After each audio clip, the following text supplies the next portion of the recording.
Oi, gente, tudo bem com vocês? Boa tarde. Vamos para mais uma review desse livro aqui, ó, a Bíblia, ou esse livro aqui, ou esse livro aqui. Você escolhe. São tantas capas, tantas versões, é simplesmente o livro mais lido e mais estudado no mundo inteiro. Ficou curioso o que eu vou falar desse livro? Então, vem comigo. Gente, vamos lá. Cara, a Bíblia, como eu disse, é o livro mais lido e mais estudado na história da humanidade. Então tem muita coisa para falar dele e eu não sou um expert de Bíblia para falar. Mas eu creio que tem algumas coisas que eu consigo falar para vocês que vai ajudar vocês que leem esse livro, que estudam esse livro, ou que um dia tentaram ler e não conseguiram, se desanimaram, ou sei lá, para você conseguir extrair o melhor desse livro, beleza? Então vamos lá, vamos tentar ser breve aqui. Esse livro ele é dividido em duas seções chamadas Antigo Testamento e Novo Testamento. E aí já começa um grande problema. Por quê? Porque a Bíblia é uma revelação contínua e progressiva a respeito da pessoa de Deus, de Jesus, do Espírito Santo, da Trindade. Então, se você começa a ler a Bíblia por Gênesis, você vai ler e perceber algumas coisas que depois, lá no fim do livro, você vai perceber que as pessoas entendem de maneira diferente. Por quê? Por causa disso, porque a Bíblia é uma revelação contínua e progressiva e não necessariamente ela foi escrita ou ela foi, na verdade, aglutinada, né? Porque a Bíblia é um conjunto de vários livros. Ela foi aglutinada não necessariamente de maneira cronológica, né?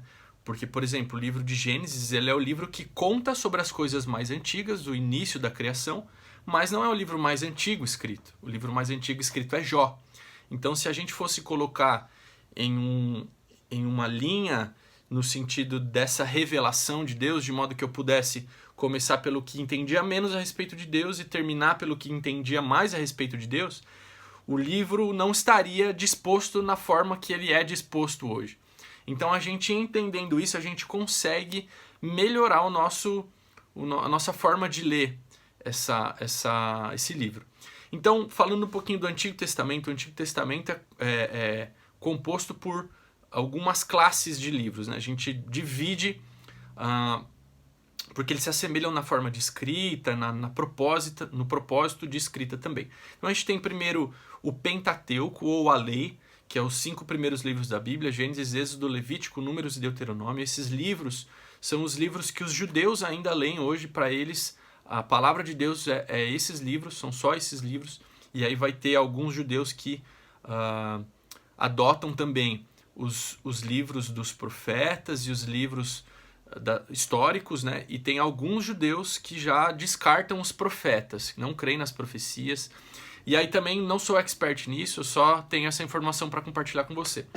Mas, passados os livros da lei, o Pentateuco, a gente tem os livros históricos, Josué, Juízes, Ruth, Esther, Primeira Reis, Segunda Reis, Primeira Crônicas, Segunda Crônicas, vai contar a história mesmo, eventos que aconteceram durante aquele período ali do reinado lá, com foco, o Antigo Testamento todo tem um foco lá na nação de Israel, ok? Beleza, depois disso a gente tem os livros chamados livros poéticos, que é lá o livro dos Salmos, o livro dos Provérbios, o Eclesiastes, que tem uma linguagem semelhante, né? A linguagem desses salmos, né? Mas então uma linguagem um pouco mais poética. E aí no final do Antigo Testamento a gente tem os profetas, ok? Que eram pessoas que falavam coisas que ainda iriam acontecer, né? Eles eram descreditados por muito porque muitas das coisas que eles falaram ainda não se cumpriram. Mas a gente tem ali os grandes profetas e os pequenos profetas, não por importância, mas pelo tamanho do livro. Então a gente tem Jeremias, Isaías, Ezequiel, eram grandes profetas, e tem pequenos profetas como Oséias, Joel, Abacuque, Malaquias, Sofonias. E aí você pode até escolher um nome dos, dos pequenos profetas para dar para o seu filho, porque são nomes muito legais. Beleza, aqui a gente termina o Antigo Testamento. Isto posto, a gente tem um silêncio de 400 anos entre o que foi falado no último livro do Antigo Testamento e o começo do Novo Testamento, que começa com os 4 evangelhos, de Mateus, Marcos, Lucas e João.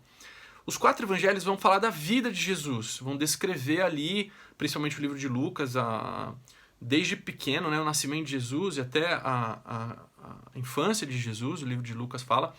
E a gente tem Mateus, Marcos e Lucas que contam praticamente as mesmas histórias, por isso são chamados evangelhos sinóticos.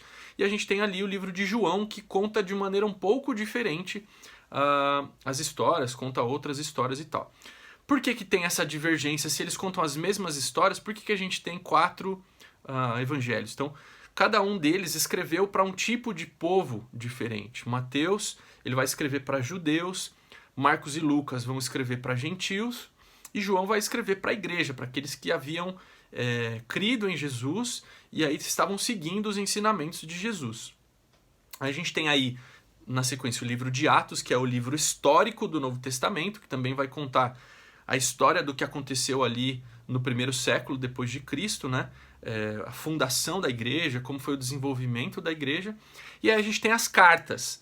Temos as cartas de Paulo, de João, de Tiago, de Pedro, que são cartas que eles escrevem, que eles trocam. Algumas cartas são endereçadas especificamente a uma igreja, outras cartas são circulares, que chama, né? Que passavam por vários lugares.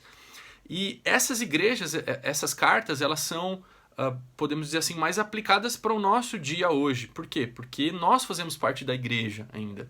Então aquilo que principalmente Paulo, que escreveu a maior parte, fala lá, ensina, muito daquilo a gente pode entender para nós ainda literalmente hoje. E aí a gente tem, por fim, o livro de Apocalipse, que é um livro todo também filosófico, cheio de figuras, né, que vai contar dos eventos dos últimos dias, né, como é que vai ser o arrebatamento, a tribulação. Na verdade, para entender escatologia, não basta a gente ler Apocalipse, né? Tem muita coisa de escatologia no livro de Mateus, tem muita coisa no livro dos profetas. Enfim, esse não é o nosso assunto aqui, para a gente não ficar muito extenso. Agora, o que a gente precisa saber e entender?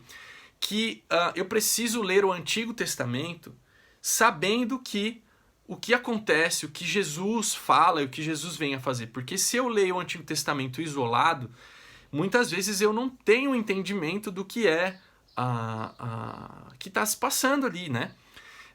Então, se você nunca leu esse livro e quer começar a ler, eu te aconselho a começar do meio para o fim e depois voltar para o começo. Ou pelo menos ler os evangelhos ali para depois ir para Gênesis, porque isso vai facilitar o nosso entendimento, ok? A Bíblia não é um livro trivial, é por isso que ela é estudada há milhares de anos, né?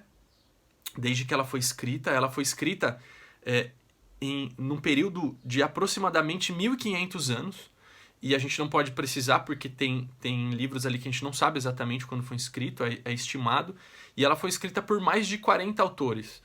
Também a gente não pode precisar porque tem cartas ali, principalmente que a gente não sabe quem foi o autor, pode ser que tenha sido algum dos que tem outra carta escrita, ou pode ser uma outra pessoa.